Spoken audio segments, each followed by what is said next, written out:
For me, if you ask me, I don't want to sound pessimistic, but the truth of the matter is that we are in a hopeless situation. And the only person that can change that situation is Mr. President. The buck stops on his table. He went to court. He is the chief enforcer of the laws of this land. He is the person that has the power and the authority to protect the sanctity of the law. He is the person given the mandate to ensure that rule of law thrives and the country remains stable. And if Mr. President has gone to court through his Attorney General and judgment has been given, who was that judgment directed at? It was directed at him. Implement immediately. Funds meant for local government should be paid directly to each local government. Who are we? It's not the governors. It's not Nolge. It's not Algon. And it's simple. A simple directive from the Accountant General. Stop all payments into JAC and pay to that local government directly. And what is required is all the local government present your account details for the monies to be credited. What is the rocket science about that?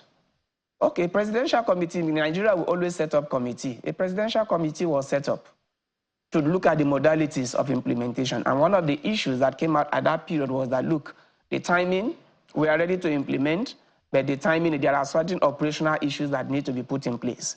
While those account details are being fine-tuned and those operational issues are being fine-tuned, there is need to ensure that the machinery of governance does not grind to a halt, payment of teachers, local government workers. So from what we had, a 3-month moratorium was given to allow those operational issues. 3 months has become 1 year. So we are asking, Mr. President, what is stopping you from enforcing that judgment or implementing that judgment? We hear today CBN has said you must provide accounts.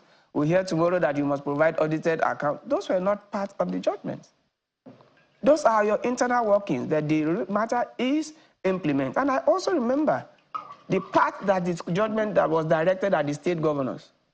Over 95% of them have already done that. Local government elections must be conducted. And you also saw how governors quickly mobilized to conduct, because it was a prerequisite.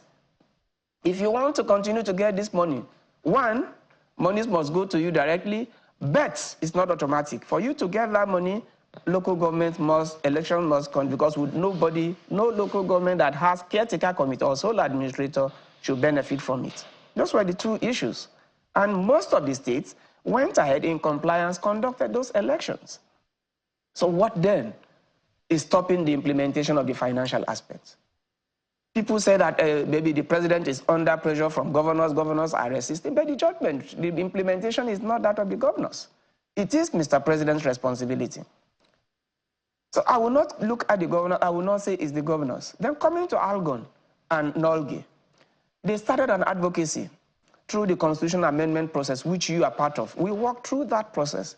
The National Assembly, quite gracious, went ahead and on 3 occasions amended that constitution to free up the local government to be able to function effectively from the firm grip of the state government. But each time it goes to the state assembly, because no amendment can scale through without being ratified by at least 24 state houses of assembly. But each time that goes to the state, we have never gotten that. In the last assembly, we got about 17. But I remember the governors, through the NGF, will always pressurize the state assemblies not to ratify that judgment. The question is why?